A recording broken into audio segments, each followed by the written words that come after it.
Hi,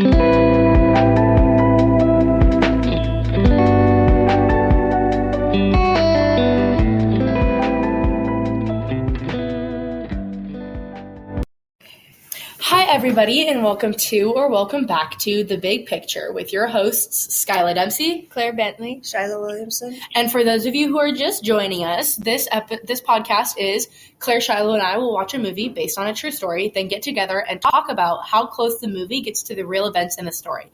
For today's episode, we are talking about The Conjuring, and we have a very nice guest with us. Hi, my name's Nate. And we're going to let Claire take over with talking about the movie. Okay, so the movie is based in 1971, where Carolyn and Roger Parron move into a dilapidated old farmhouse in Harrisville, Rhode Island, with their 5 daughters, Andrea, Nancy, Christine, Cynthia, also known as Cindy, and April. They have a lot of children. They do have a lot of kids.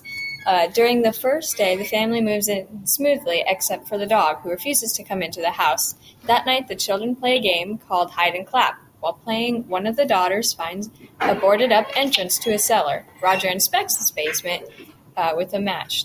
This basement is filled with old household appliances and previous belongings. After Parron explores the hidden basement, the family goes to bed.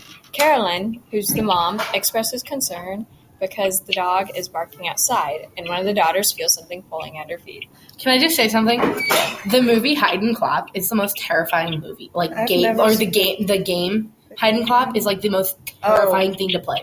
Really? We played it when we first moved into our new house, and I swear to God, someone died up in the attic because it smells rancid.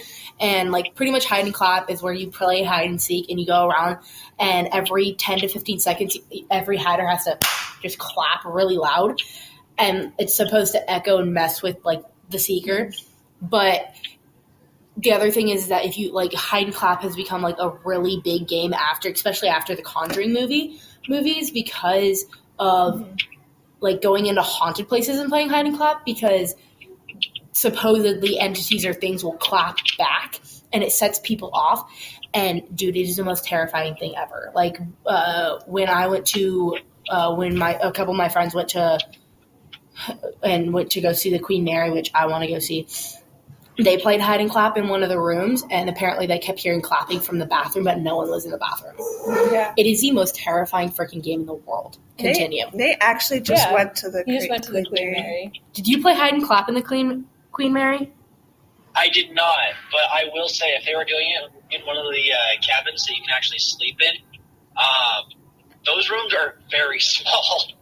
Oh, yeah, they're like super tiny. Like they recorded it when they were there, just like because I wanted to go, but I wasn't able to. And they're super tiny, but like one of them was hiding like in between, like one of the like between the bed and the dresser, and there was like a small little gap there. And her name's Clara, and she's super tiny. She's like the size of Claire. And she was able to fit between there, and she kept her and one of the other guys hid like by the bed and underneath the bed, and they kept hearing claps from the bathroom. Mm-hmm. And I'm like, no one was in the bathroom. That's scary to me. And it's super notorious in actually the room B340, where the spirits will kind of tap. Yeah, I just want to go. I want to go too. Yeah, that's something like the three of us should do one day. I should go. That would be fun. Anyway, continue. Okay. In the morning, Caroline, who's the mother, wakes up with mysterious bruises, and their dog Sadie is found dead. Over the next couple of days, various paranormal activities occur. Doors open and close, seemingly by themselves, and Caroline hears clapping, but nobody is there. What did I just say?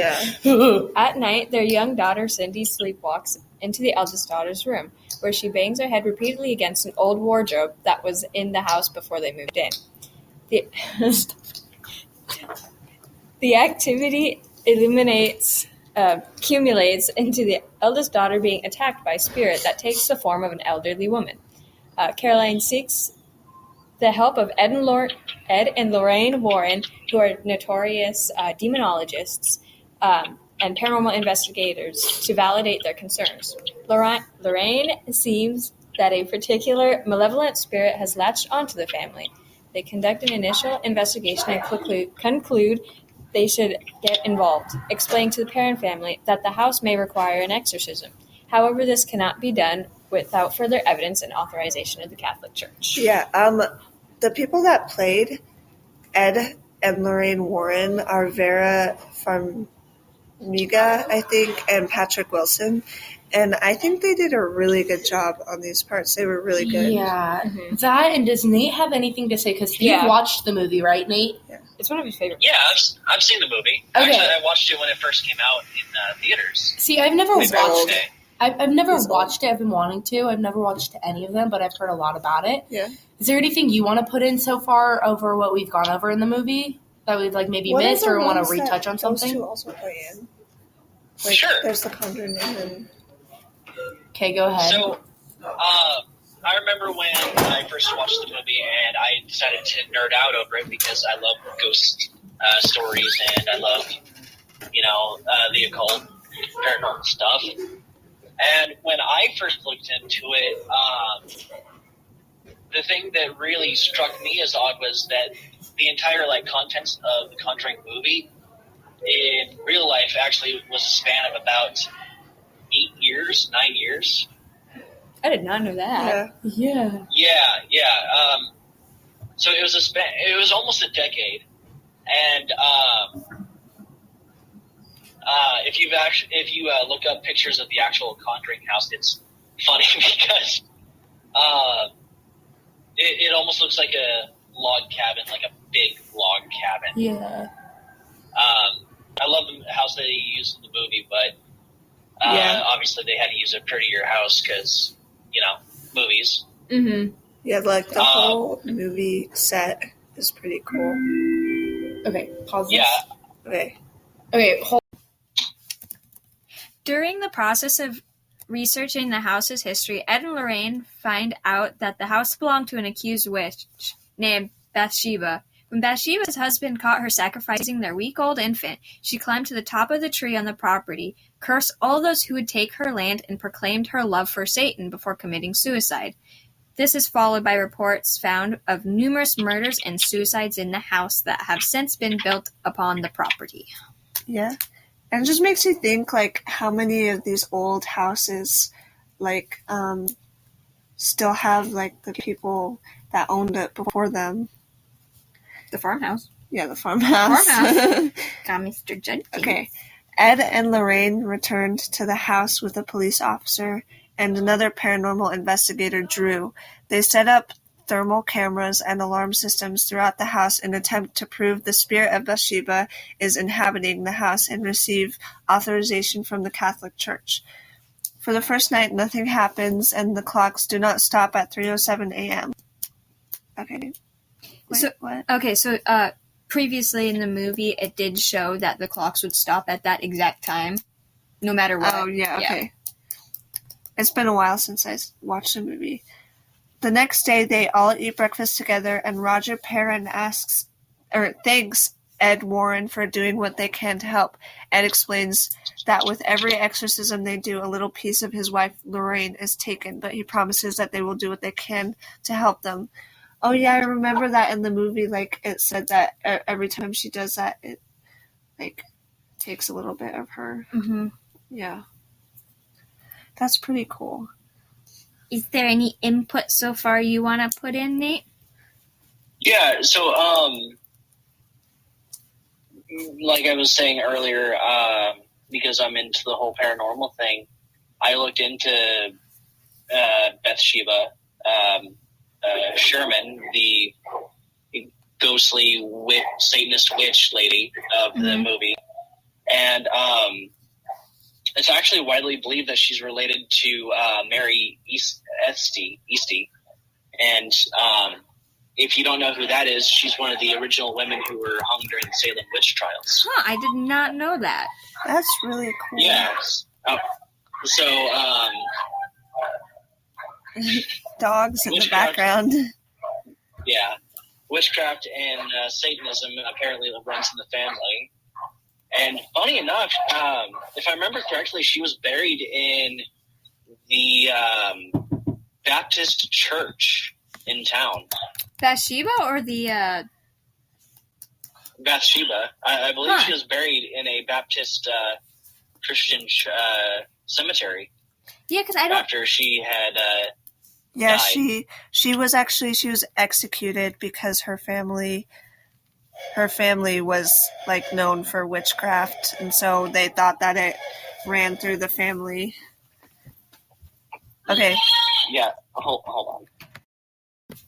Because I don't remember them mentioning anything in the movie about it. I just remember her hanging herself in the tree in the backyard next to the lake, I think. Yeah, I loved that whole scene with the tree. I think it looked like a weeping willow, but it might have just been like a dead tree or something. And there's fog, and it just was spooky, and it looks cool. Yeah, I absolutely loved the set that they picked. The tree was absolutely beautiful. Yeah, it was a good addition. I think it like perfectly captured the whole spooky vibe they were trying to go with. I loved the house. Yeah. Yeah, the old the massive house. Yeah.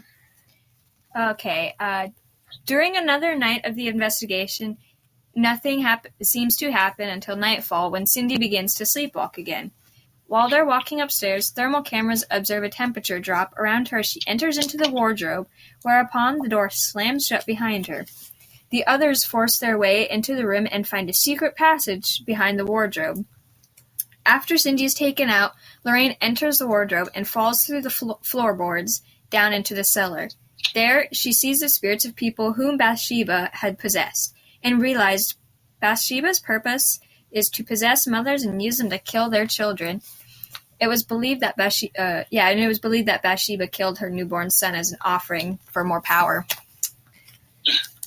But yeah. Yeah. I'm sorry. No, go ahead.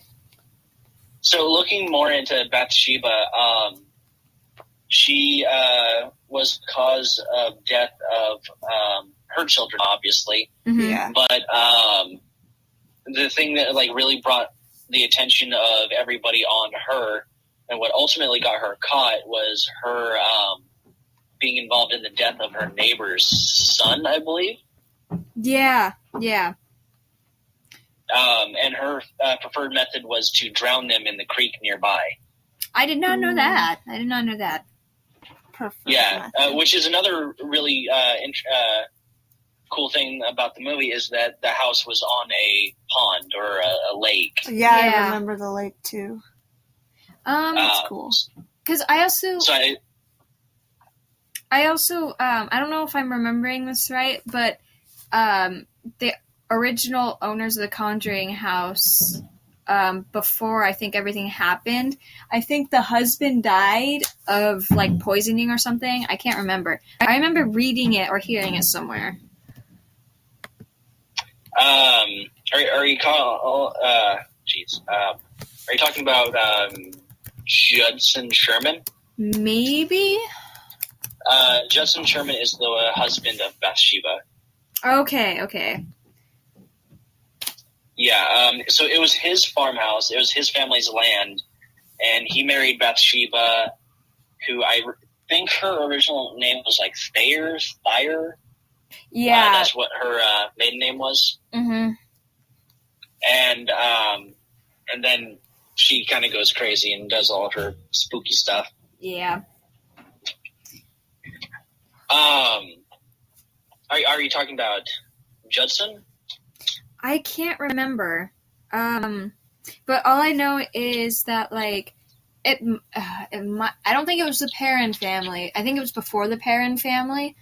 Like it was an account before, they moved in, where like this spirit who's supposedly Bathsheba, like somehow poisoned him and then said that he had it coming. I can't remember if it was because I remember hearing it somewhere. I can't remember where though. Yeah, I vaguely remember that. Yeah. It's hard to tell because as far as I could see, the house had been sold and bought dozens of times because, well, obviously it's haunted, and who wants to live in a haunted house? I actually would. Yeah. That's just me, though. Maybe not The Conjuring, but any other house, like cool. I think I would stay in the Conjuring House. Yeah, you can rent. I think you can rent out the Conjuring House itself for like a week. Like, I think it is an attraction now. Yeah, like Airbnb. Yeah, that's cool. Yeah. After Lorraine escapes the cellar, she and Ed take their evidence to Father Gordon to organize an exorcism while the Parron family takes refuge at a hotel. Their relief is interrupted when Caroline suddenly drives back to the house with two of the daughters. Ed and Lorraine rush to the house where they find Roger and the police officer struggling with Caroline as she tries to stab one of her daughters with a pair of scissors. Ed suggests they call a priest, but Lorraine reminds him that the priest is too far away, forcing Ed to perform the exorcism himself, while the others hold the tormented Caroline down. Ed continues the exorcism, and I think this is like I don't know if this is his first exorcism that he does without a priest or something, but I remember him being nervous about it in the movie, about doing the exorcism himself. That, or I think he's never actually had to deal with something that, serious. But not serious. Yeah. Yeah. So in the movie, he was nervous because he explained that only priests are allowed to do exorcisms. Mm-hmm. And since they were members, but not actual, like members of the official church, that was kind of a big thing. And if you look at the story of the original Conjuring, they never actually did any exorcisms. They did a bunch of seances. Oh, wow. And if I remember correctly, the hauntings actually just kind of died down after a few years. Yeah, I did hear that it's not, like, activity's not as high as it used to. And there's actually a lot of different spirits there. There's like an old soldier, because there's a graveyard, it's not a marked graveyard, but there was like soldiers that were buried there, and so like there's soldiers, and then there's this like spirit that kind of stays in the foresty area. But there's like a whole bunch of different spirits in the house. Bathsheba, she's one that's also super well known, but she's not the most prominent. Yeah. If I remember correctly, it was one of the children that's the most prominent, I think. Yeah, and then I've seen like on like YouTube and stuff where people have gotten the like child spirit to like roll little balls and bouncy balls and just kind of move things around. Which that's neat. Like personally, I'd want to go do an investigation there. I've always wanted to go to the Conjuring House. I think going to the house would be pretty cool. Actually, a really funny thing I saw in the news recently, very recently, I think in the last week or so, that the Conjuring House barn caught on fire. Oh my gosh. Like recently? Huh. Well, I think within the last week or so, yeah. I haven't heard of that. Yeah, I think I saw that the barn was on fire, but it got put out with minimal damage. Oh, yeah. And that the ghosts are okay. This is very, very recent on Fox's websites. The owner of the house, there's a fire earlier this week. Oh my goodness, my Chromebook. The owner is actually saying that the spirits and Bathsheba and the crooked neck lady, nor any other spirits caused this fire, early Monday morning, and it took 3 hours to knock it down. It's still standing. There's a little bit that's salvageable, and it didn't affect the house. Yeah, I completely forgot about the crooked neck lady. She's, oh my gosh, like, children, when they like slept there before they started renting it out and doing like ghosty tours, like children used to, like, when they'd go to sleep, they'd see a lady with like a crooked neck, and she supposedly lives in the well in the basement, which is the most haunted part of the house. It's yeah. Oh, it said that the fire was caused by improperly disposed materials spontaneously combusting inside a big trash can left in the barn. That'll do it.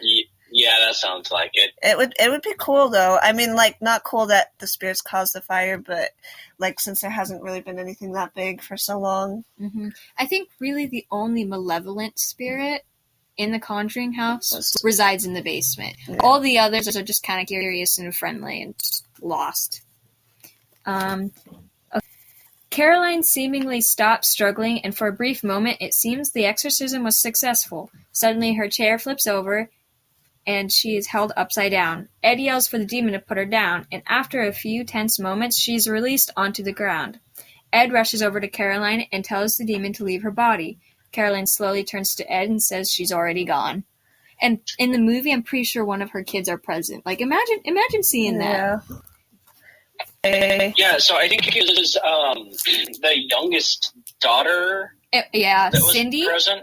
Cindy. I think so, because I remember a couple of the kids being taken to the house, the younger kids. Yeah. By the mom when she runs away from the hotel, and I think it was the youngest that had hidden the wall and was trying and had gotten down into the floor and was trying to get away from the mom, and then that's how they all kind of wound up in the basement.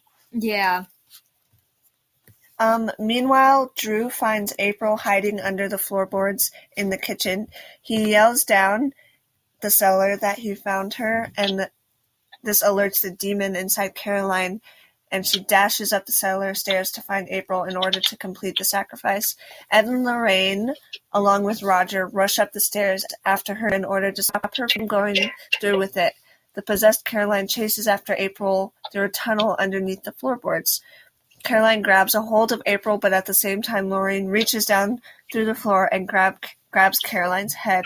She tells Caroline to remember how much her family means to her and to remember what she told her about how special they were to her and that they mean the world to her, and what she would do what she would leave behind if she went through with it.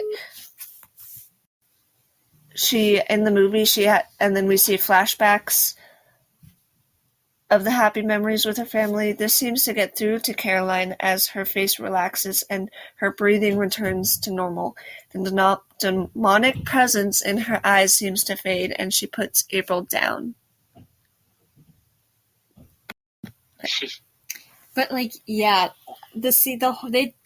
directors of the movie did such a good job. Like Caroline's kind of run crawling through the floorboards trying to get to her daughter, and it's just it's creepy. Every paranormal movie where you have that person contorting and changing their body, like in The Possession of Hannah Grace. Oh my gosh, that's such a good movie. The first time I loved it so much, and that they got this actor that I forgot what it's called, but it's where they can they're really flexible, and so she was able to move her body in all different kinds of ways and crawl on the floor, and it just made it made the movie so much better to have that kind of realism in it. That any creepy crawly scene in anything, even in video games, freak me out. Yeah, I just don't like it. Yeah, it's definitely a weird experience seeing somebody do that. Because those are unnatural movements, and it psychs out the brain. Yeah, because you're not supposed to move like not that. Natural. That and babies crying is also supposed to set off alarms in your brain, and that's why movie creators will use that really high pitched noise because it triggers that response. The scene changes to Caroline being helped out of the front door to a now sunny morning. As she crosses from the threshold of the door into the sunlight, the bruises on her skin fade away and she returns to her normal self. Roger and Caroline rejoice with their family in the front yard, embracing one another, knowing that it's finally over. After they ward off the demon at the Parron household, the Warrens return to their home. The scene cuts to Ed entering a room of possessed objects and artifacts. He places the old music box in the house on an empty space on the shelf. Lorraine enters the room and they leave together. After a few seconds, the music box starts to play on its own, and the camera slowly pans back to the music box. The camera zooms in on the mirror piece of the open music box, and the music slowly comes to a stop. The screen cuts to black and the credits roll. So This movie franchise, The Conjuring, is related also to the Annabelle series. Mm-hmm. And the Nun series. Yeah, and the Nun series. That they're all really good movies. One thing I did forget to put into the movie notes is it jumped to the music box just right at the end. The music box was actually found by the youngest daughter, and it actually belonged to a little boy that was killed by their mother because of Bathsheba, I believe. I can't quite remember, but that's how the youngest Cindy kind of communicated, because at first she was like, sometimes when I open up this music box, I can see my friend standing behind me, and it's the little boy. Yeah, and I think in the movie the little boy's name was Rory. I think it was Rory. Yeah, I think it was Rory. And the really tragic thing about that is that if I remember correctly, supposedly Bathsheba had possessed a maid to drown the boy. Oh, yeah. Yeah. But it's just... Because if you if you remember in the movie, like towards the beginning of the movie, well, not really beginning, but middle of the movie when everybody's kind of dealing with all the ghost investigation, you see a maid with like smeared makeup or black marks around her eyes, crying, and she's whispering and like saying like, "Look at what she made me do." Yeah, I think I do remember that. The room is actually based on a real-life occult museum in Connecticut, and it holds a bunch of stuff that Ed and Lorraine collected when they carried out their investigations, because they started, like, they were the founders of this investigators group, I think, and it has a whole bunch of cool stuff, and Annabelle is said to be the worst item in that museum, but they have a ton of like haunted stuff in there. Yeah.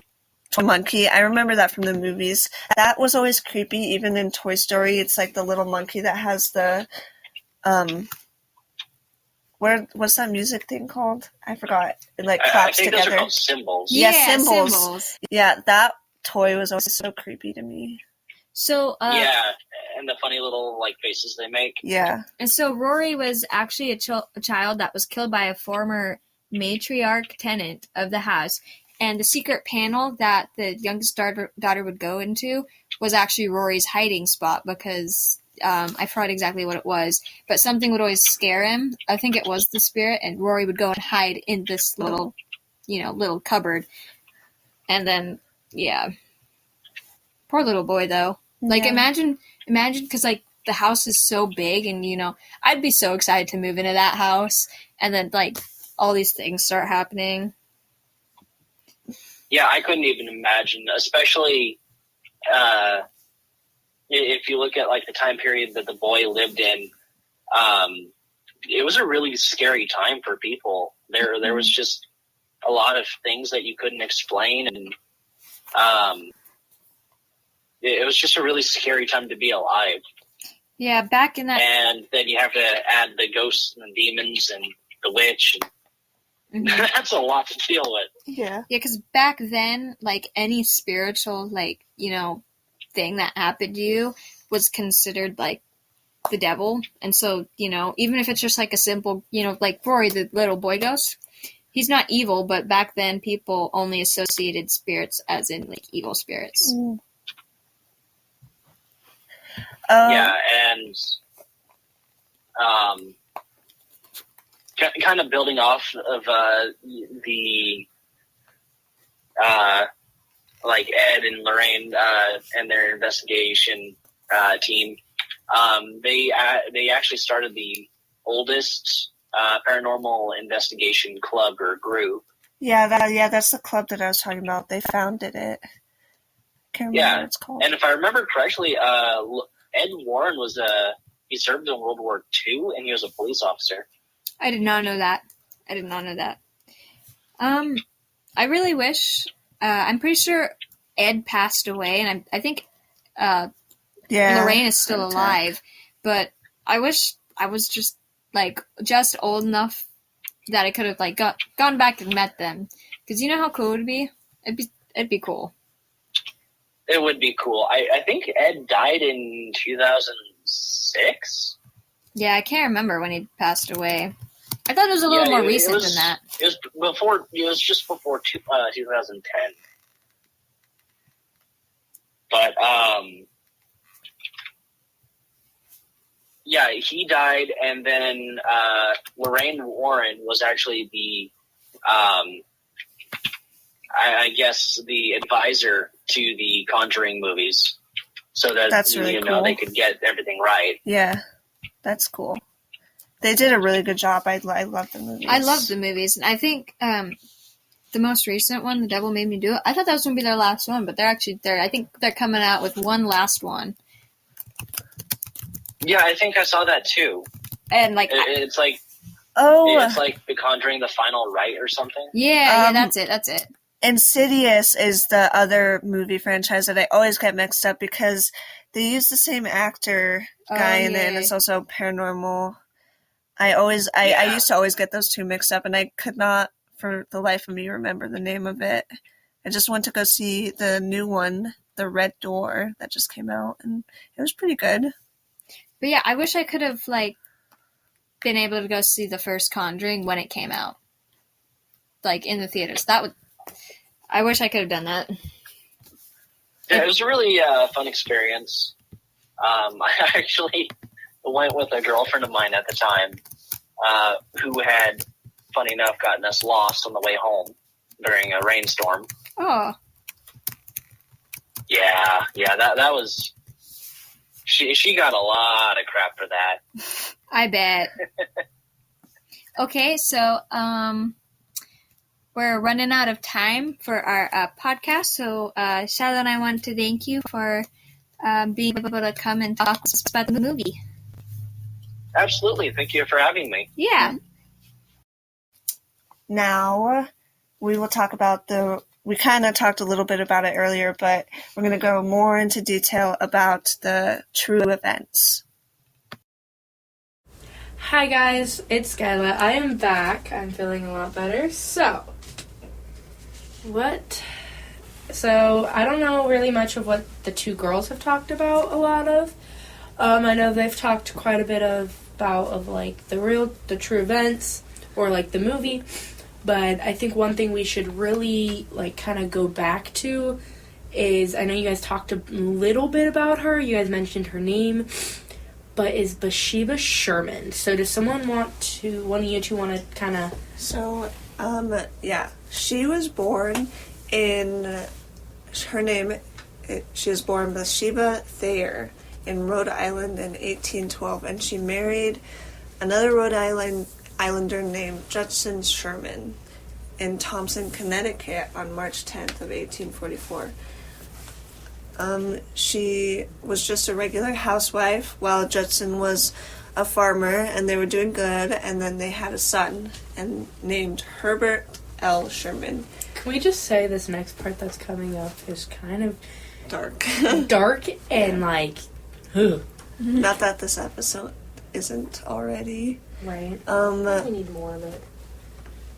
He was born in March of 1849. It's possible that they had 3 children as well, but it's not believed that they survived past 7 because there's no records. I honestly think about this next part because of what she did to her first son. She probably successfully killed her other 2. Oh yeah, that's true. So a lot of people think that she's a witch, but there's nothing really to support that she's a witch. Only just legend and people talking.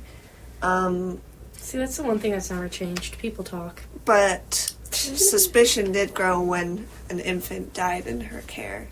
And when it was examined, the wound was like a sewing needle that had been in the back of the child's soft skull. Mind you, this kid was maybe a few months old, and she just pricked him in the back of the head with an egg. And pricked him in the back of the head with a needle. People thought that this was an offering to the devil.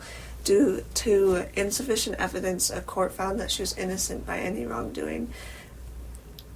Despite her name cleared legally, the public was still kind of against her the whole time. She died as an old woman in 1855, 4 years after her husband.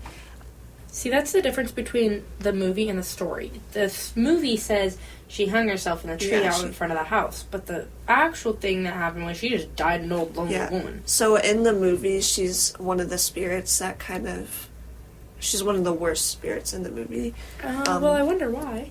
Yeah. And then she actually lived to see her son Herbert marry his fiancée Anna in 1881. Okay, capitalized Anna. Yeah. Because Ed and Lorraine, right? Is their names? Yeah. Ed and Lorraine Warren. Do a bunch of investigations, and one of their other investigations was about this doll named Annabelle. Yeah. Annabelle. Huh. Guys, want you? But Annabelle was actually just a 7-year-old girl possessing a doll, a Raggedy Ann doll. Mm-hmm. Mind you, this was no normal size Raggedy Ann doll. This doll was like 3 feet tall. Yeah. It was a big doll. And it's now in Ed and Lorraine Warren's little museum of cursed things that they have collected throughout their investigations of all of the... And mind you, this thing is so dangerous, it is in a plexiglass box. It is contained all by itself. There's so many different cursed stuff in this museum, and this Annabelle doll is in its own little case. And like a bunch of things are just out in the open where, like, you can literally, if they allowed you, touch them. They probably don't allow you to do that. Exactly. But the one thing that is in the plexiglass box is an Annabelle doll. It's a poor old innocent Raggedy Ann doll. No. That's just scary. Yeah, because it's said that if you touch any of the artifacts, then that can release. Well, yeah, that's what I mean. Attach onto you. Yeah. Well, I'm meaning, like, the only item you physically cannot touch because it's behind locked doors is a stupid doll. And even if you touch the plexiglass, people have said that there's been weird stuff. Okay. After that, there's various articles online that said that her body literally turned to stone when she died, or that she died from a paralysis that puzzled and frightened doctors. But again, this is no more than legend and folklore, like internet rumors. And if Bathsheba did actually commit all the crimes she's known to, there's actually like no recording or like no papers about it saying that she did all this stuff. Yeah. Which is just creepier. Like, what's creepier than, like, this woman who supposedly killed her own child being, like, completely rogue and not on any papers? The only thing we know about her, no records about her, is just creepy. So, after she died, she is located in a cemetery literally right across the street from a fire station in Rhode Island. Who would do that? Like, yeah. Dude, honestly, I mean, like, I get a tourist attraction. Cool, yeah, but, like... tourist attraction. Like, why? So, they figured out... So, the Parron family at the Conjuring House were getting all this weird stuff, and they figured it out that it was Bathsheba because of Ed and Lorraine Warren. Yeah. And she had been lying on the sofa and suddenly felt a piercing type of pain in her calf. Who was lying on the sofa? It was the mother, Caroline Parron. She was just lying on the sofa, and then she felt a piercing pain in her calf, and her muscles began to spasm. She noticed a puddle of blood at the point of impact. She checked for bees or anything that could have caused it, but she found nothing. And also, in her daughter's book, Andrea Parron, she describes the wound as perfectly concentric circle, as if a large sewing needle had impaled her skin. What's it? Sound familiar from the sewing needle? That's so scary. So Bathsheba Sherman has no documented history of hurting anyone in her life. She was actually a member of the Baptist Church. Yeah. And so she mourned the loss of 3 small children, and then she raised her only living So son. I wonder if it was just like townspeople were just starting a bunch of rumors and stuff about Like how high school students start rumors? They're all just high school students. Because A bunch of grown-up, immature people. maybe the house itself is already had some sort of spirit in it, and so everyone just thought she was a witch. Because There had been like 8 generations of people who have died in this house. So there's a lot of people. Yeah. That's just creepy. The real Conjuring House and the barn also still stands today in the... Well, the barn doesn't. It does. Yeah, it does. It just caught on fire. Not too long ago, we talked about this with Nate on our phone call. The barn, just burnt down. It was Do we know what happened? It was just an electrical thing. Okay, I was going to say, because if there is no, but reasoning of why it caught on fire and they can't figure it out, we're going to be like, Yeah. Clearly someone don't want us there. Yeah, no. It was just some improper use of, electrical wiring and stuff. Over, multiple occasions, Ed and Lorraine would come over to conduct seances to attempt to contact the spirits that are possessing the family. So, no exorcism actually happened in real life. I was going to mention that. They just did a bunch of seances, and one of them, Caroline Parron, became possessed, speaking in tongues and rising from the ground in her chair, or so the records say. Yeah. I thought I was going to pass out, Andrea said. My mother began to speak a language not of this world, in a voice not her own. Her chair levitated, and she was thrown across the room. I just spit. Okay, so that happened in the movie and in real life? Yeah. Well, in the movie, it was an exorcism, and it was Ed performing the exorcism, even though you need a priest to do it. There was no priest that was going to be there in time, and it was this huge scene in the movie where she's levitating, and you can see that she's possessed from the demon, and in real life it says that it was just all happening during a seance.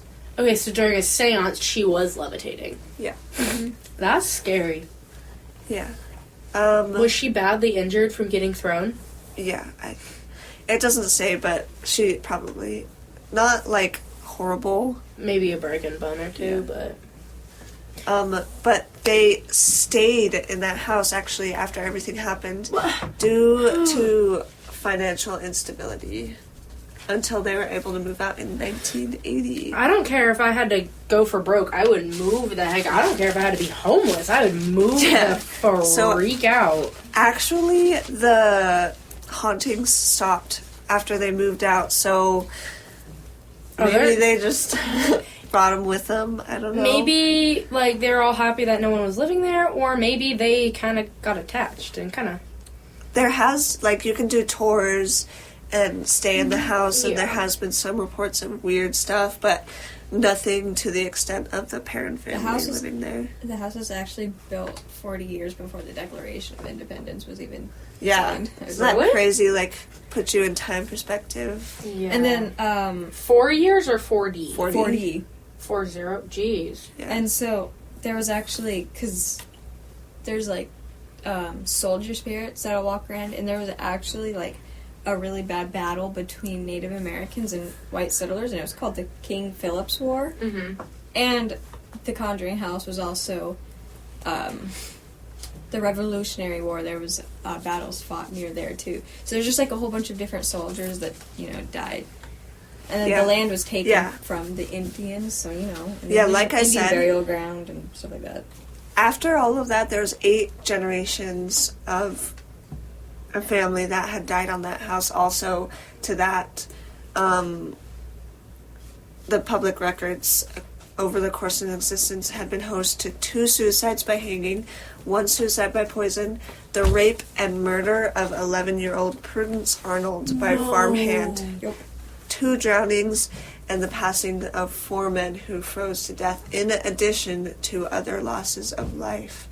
So there is a lot of death on this property. Yeah, no, girls, we're gonna scratch that idea of actually going to this place. Oh, I'm still gonna go. Yeah, I'm still down. I don't care how many people going. died. I'm down. Y'all are crazy. So, also, we found out if you're looking to buy a house in Rhode Island, the state is not legally required to tell you of supernatural presence or any paranormal events. Ooh. See, Yeah. that's just weird. But I think that they I'm would gonna let because you buy this house. I'm gonna let you buy this house, but I'm not gonna tell you that there's been 8 generations of people died here. There's some crazy witchcraft lady who may or may not cause you pain by stabbing you with an invisible needle. There might be people just walking around your house. You might hear things, but it's fine. It's normal. Go ahead, buy the house. I think that they would tell people though. Out of decent courtesy now? No, not even out of courtesy, just because the fact that a haunted house would probably bring more money to the house. Like, for people that are interested in that kind of stuff, they would be willing to pay more, I think. Unless they feel like it's just a family. So you just mean people with stupid money. Yeah, stupid money. Stupid people, stupid money. That's what we call them in my family. Yeah, the old farmhouse that I used to live in was and is still haunted, and the owner didn't say anything, but I'm pretty sure that's because, you know, he's like an old dude and his, you know, wife, they're like, you know, religious, so they don't really necessarily believe in, like, spirits. I don't care if you're religious or not. I'm religious. But, like, he didn't, and, you know, there was, like, it's decent courtesy to be like, hey, you're buying this house, there's people in that we cannot get out. Like, they're creepy, there's ghosts, there's things that might even cause you pain. Yeah, one's just... Go ahead and buy it, though. One's just the old homeowner. He's alright, I guess. I guess. He's a little creepy, but there was another, like, other thing that was a lot darker than, like, just just an other thing. Like, I'd be washing dishes, and then I could just feel something, like, just staring me down from the old washroom. And there's so many times to the point where I had to put dishes down and I couldn't even be there alone in that kitchen alone because whatever was there was watching me. And then, like, there's a room upstairs right above the washroom, which is now actually a crystal room because, you know, crystals and stuff are cool. But it actually also, like, inhabited up there and stuff like that. And then we had a so-called friend. She was crazy. She was weird. And she gave us all these things, and she's like, these are spell jars, they'll keep this evil spirit, she away. Ended up giving them, she gave us cursed stuff. And made our house so much worse. They looked up the meaning, and it was like a curse. Yeah, so this chick literally gave us... Girl! She's like, here's this jar. It was filled with, like, a whole bunch of, like, weird liquid. She didn't even tell us really what it was. And then we were looking around in it, and there was an old rusty nail in it. And so... one of our friends searched up what does it mean when there's a rusty nail in a spell jar, and it's actually meant to bring harm to the people it was given to. Yeah. Someone wanted you dead. Yeah, and then she was just like, she was like off the rails weird. She thought like lizard people lived in the tunnels underground from Pomeroy. She was that type of person. Lizard people? Yeah, What the freak is a lizard person? She's all like, they're these, like, reptilian humanoid creatures that come out at night, and then, you know, she's all like, and then they're kind of like, have you ever seen, like, the Invasion of the Body Snatchers? No. I don't know. I've heard of it, though. But do you know the concept? Yeah. So she's literally saying that these, like, reptilian creatures snatched people up and, like, kind of assumed their identity. I'm sitting here like, I almost spat out my drink because I'm trying so hard not to laugh. And there are... I'm gonna say this with, like, no regret. She's high. Oh, she always was anyway. She always was anyway. But, you know... And then she was just like... It was weird. And there are underground tunnels in There Pomeroy. are underground, and I've always wanted to go and walk through them, but they're not open to the Oh, yeah, they are not because open. they're not safe. A lot of the public they don't actually know that those are down there. Yeah, There's underground tunnels in Palmer, and she thought there was, like, these lizard people living in them. Well, Yeah, pretty much. And there are underground tunnels. Well, I knew that. But, Like, I you knew know. that much. But, just the fact that she believes there's, like, lizard people. Oh my gosh, and like not the it was weird. Yeah. She's like, I'm not even gonna say this anymore. I'm just gonna shut up. I'm just she's saying that Like, I get people, they're flat earthers. Okay, I can deal with them, but lizard people? Yeah, and then she was all like, Pomeroy's a cursed town. I'm like, dude, just because they all hate you because, You're the second Bathsheba Sherman? It doesn't mean that the whole town is cursed. I like the town. I enjoyed living in the town. I don't know. I had a good time in the town. I passed through the town to go to, like, my family and stuff, but... Mm-hmm. Yeah, if you live there, it is not very exciting, because... There's, like, nothing there. There's nothing The most there. fun thing that's there is the Twisted Wire coffee shop. Other than that, it's just Go green. get coffee there. Yeah, it's literally... They did just build a Dollar General up there. Oh, woo! Yeah. Like, I thought Lewiston and Clarkston was bad, like the Valley, because literally all there is the aquatic center, it feels like. But with y'all, you have Twisted Wire, and it's a coffee shop. It's a coffee shop. And it's like That's a she ice cream. shack. It's like a she shack coffee shop. Yeah, the town, there's a lot of old people in the town. Yeah. And, Like, to give you a perspective of the town is literally like just wheat fields and grain towers. That's all it is. It is. I love it. Literally. No, I'm not saying I don't love it. I have friends that live there. But, like... Or used to live there. Mm-hmm. I cannot live anywhere bigger than Asotin. I think it would drive me crazy. I could, I either want to live in some place that's super farm-like with a bunch of fields, or, I wouldn't mind trying out the city life for a while, because, in movies where they're always, like, driving at the night and all the city lights and the towers. It's Hollywood, girl. There's too many so people that I'm not fond of for political reasons in big cities. So I'm just like, but a lot of people, they get tired of the city life really fast because it's so much. So if you haven't been born there and living there your entire life and you move there, it's probably going to be a lot to handle. Want to know where I want to live when I get older and I'm living on my own? I want to live in the middle of nowhere. A camper in the middle of the mountains where no one can find me. That I was just about to say. Where I have to come in once a month to go grocery shopping for the next month. That's exactly what I was about to say. I want I kind of want a cabin style Oh no, I want to live out of the back of an ambulance. Dude, that'd be cool. Or a school bus. School buses are cool. I've seen so many, school bus renovations. Renovations, they're so cool. I want to live, I love the water, so I would probably go somewhere with the beach. That's why I wanted to live in, a motor home. Yeah, so, just me and my significant, so if I do end up growing up and getting married and having a significant other, I grow up and I can have, live in a camper where we can just travel. Or That's what I would do if I was rich right now. Everybody's dream right now if they were rich. Up and leave. I just up and leave. Yeah, why would you stay? I want a cabin in, the backwoods, mountainous area of Montana. I don't even want it in, the backwoods. I would literally want to be dropped in the middle of nowhere, where literally no one knows where you're at, and if a wanderer gets lost, they're like, oh, there's a camper here. Okay. See, I feel like that would be so much more ominous. If I'm just hiking along and I should see an old camper in the middle That'd be me. of nowhere. Skylar walks out. Hey, guys. And you two just hiking in the middle of nowhere and, thinking it's super creepy. Oh, my God. I'm just Skylar's just drinking her morning hi, guys. coffee. I'm just like, dude, we're going to get I'm murdered. just drinking her morning coffee. Sitting up on my porch in my little camp chair, and you guys are just like... What?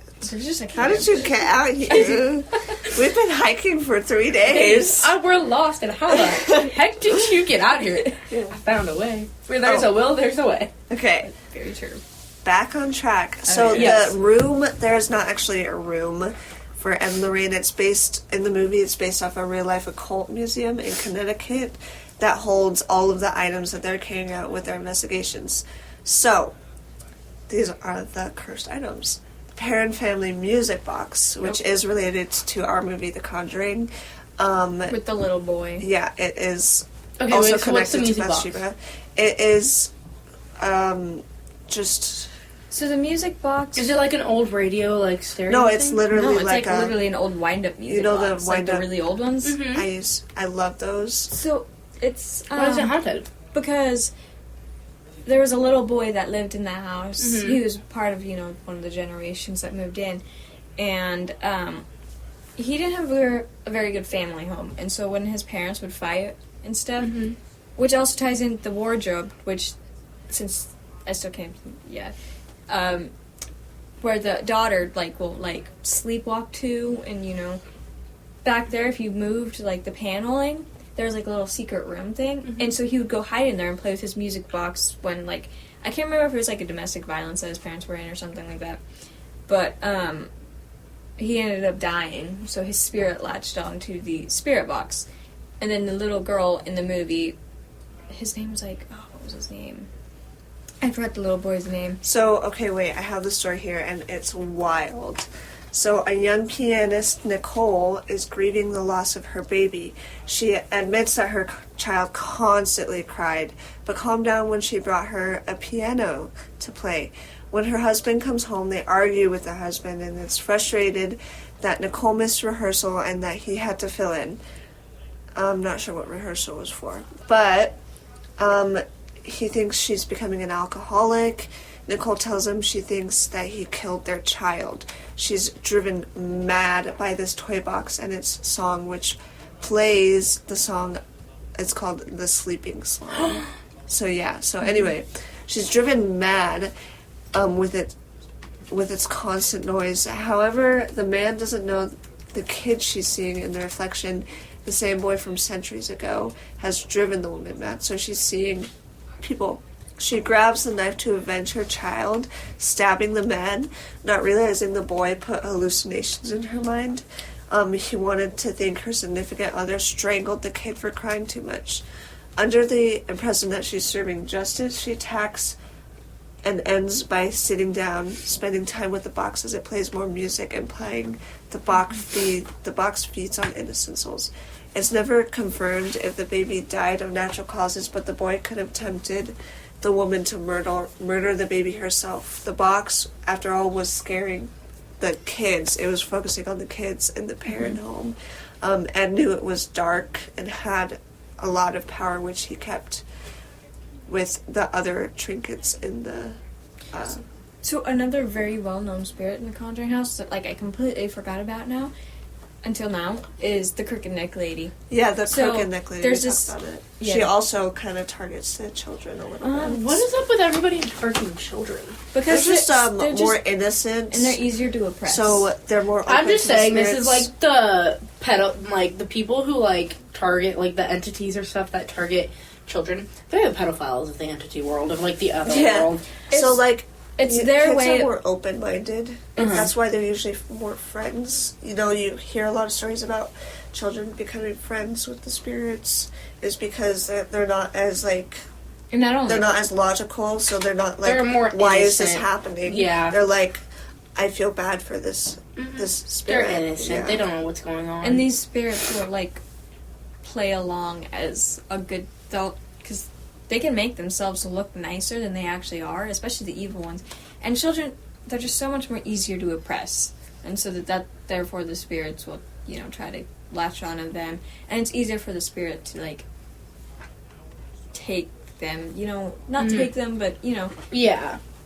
It's their way of trying to get back into the human world, and if taking and oppressing a soul and, possessing it is the only way that they're going to do that. To children. Mm-hmm. What are the other things that are haunted? So, they also have the samurai, which is just ancient Japanese samurai armor that is possessed.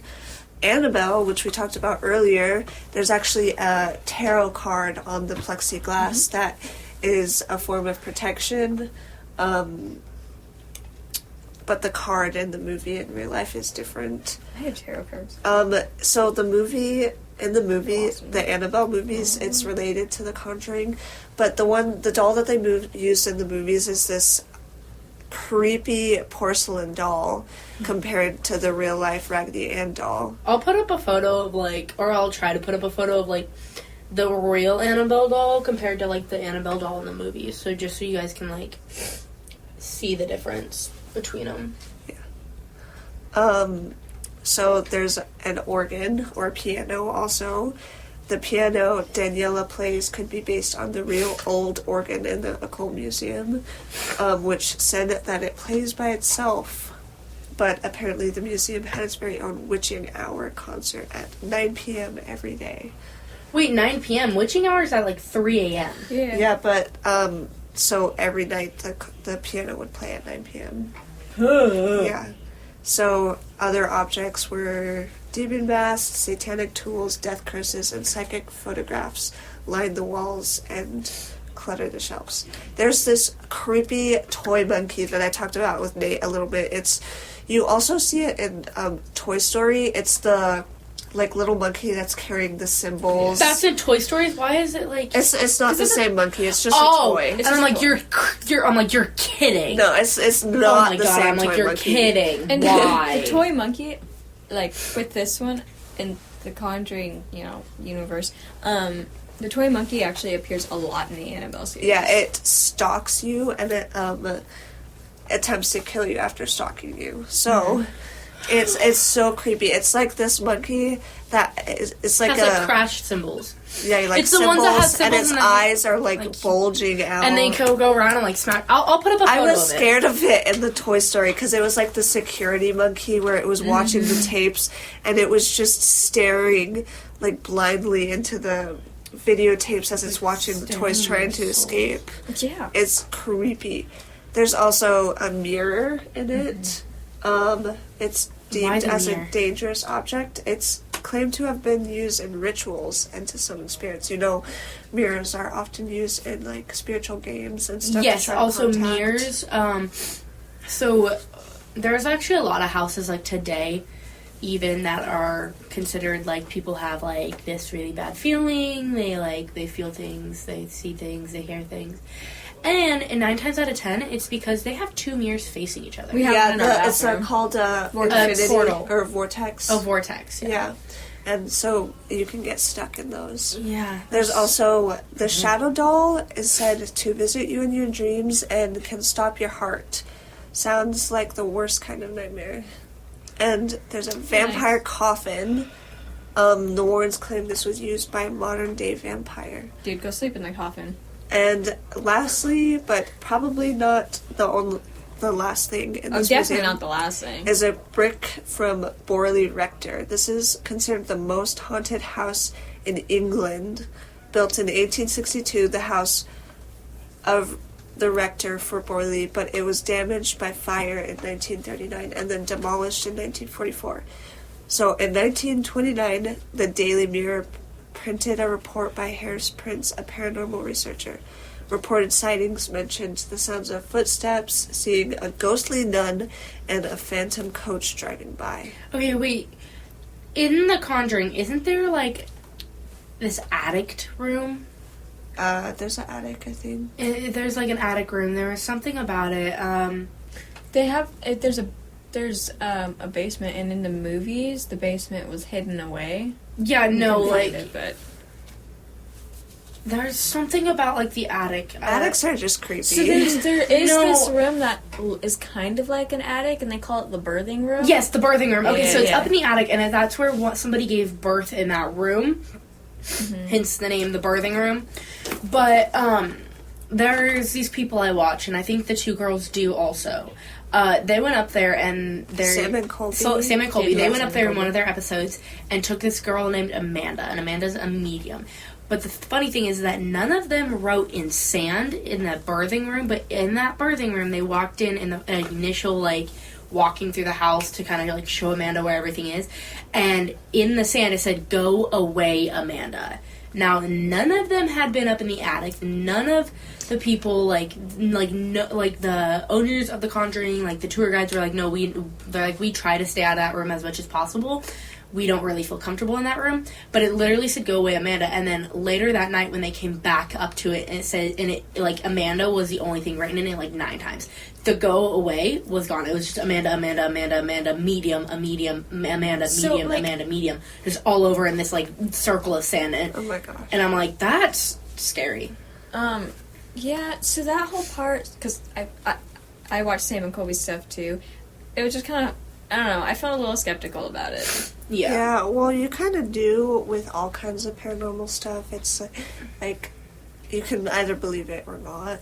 And on that note, the believing or not, we want you guys to tell us in the comments, do you believe in paranormal or not? And with that, I think we are done for episode 3. So that is episode 3, take 1 of The Big Picture. Cut!